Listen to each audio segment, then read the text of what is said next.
হ্যাঁ হ্যাঁ light off করে দে মশি লাইট অফ করে দি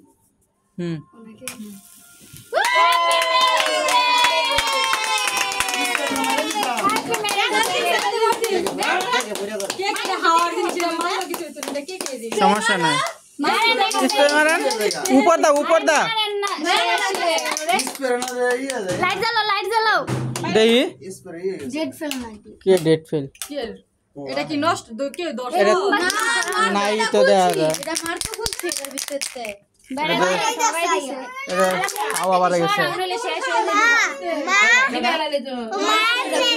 মা তোমরা ফু দাও নাকি এটা তো নাই গা খালি বোতল দা বোতল বড়া দিছে নাকি খালি বোতল দিয়েছে না আমি জানি ফ্যান ছাড়া গরম লাগতেছে ওই ফ্যান ছাড়া তো হইছে আল্লাহ ভিডিও থামাই দেই নাকি কাটা পর্যন্ত রাখবা কাটা মানতো রাখ গুলা আমগো কথা মতা গুলা ইয়া করে দিয়েন পরে